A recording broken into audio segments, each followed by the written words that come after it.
Hello everyone, welcome back to the podcast. I'm Nitya Rangarajan and today we are talking about something that might be holding you back without you even realizing it. These are the resolutions you make because you feel you should. I should exercise more, I should work harder, I should do better at home, I should do better at work, isn't it?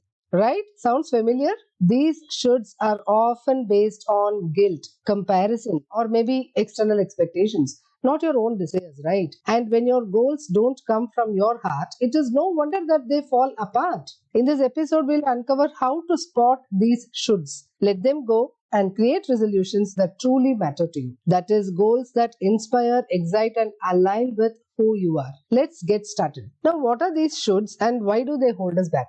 Shoulds, they are very sneaky. They sound like goals, but they are really obligations dressed up as ambition. These are the things we feel we are supposed to do because society, family, or social media says we should. Think about it. How many of your past resolutions were about pleasing others or meeting expectations? The problem is when your goals are rooted in guilt or pressure, they feel heavy, not motivating. And the result? They are either abandoned quickly or they drain your energy without adding value to your life. Here is the first big mindset shift for today. You don't need to chase someone else's idea of success. Your goals should reflect your values and passions. Anything else is just clutter. Now, how do we identify the shoulds in our life? Let's pause and reflect for a moment.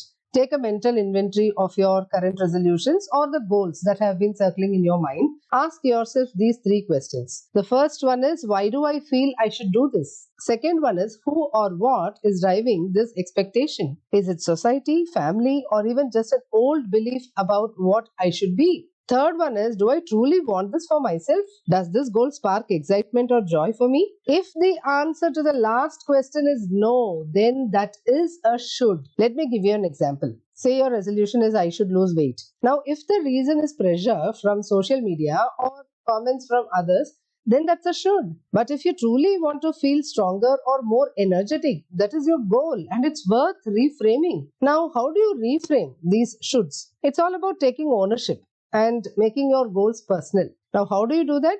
First, you write down the should. Ask, what would this goal look like if it truly came from me? And rewrite it in a way that excites you. For example, instead of I should exercise more, you can say, I want to feel strong and energetic, so I'll take 20-minute walks daily. Instead of I should spend more time with my family, say, I will plan one uninterrupted family game night every week. So when you reframe a goal to match your values, it stops feeling like a burden and it starts feeling like a gift. Now let's talk about guilt. Moms especially carry so much of it, right?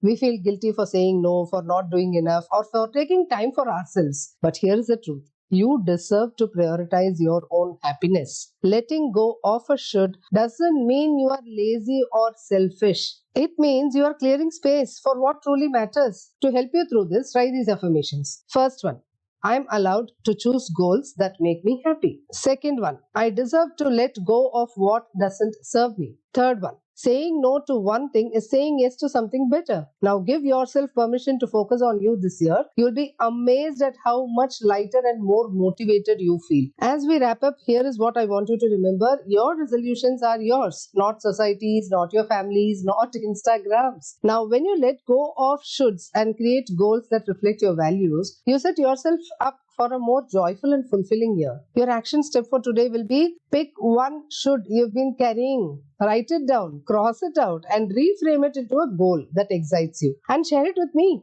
I would love to hear what you are letting go of and what you are stepping into this year. Next week, we'll talk about a simple but powerful tool to guide your entire year. It's a game changer, and I can't wait to share it with you. Until then, remember, you don't have to do it all. Just do what matters most to you. See you next time. Bye bye.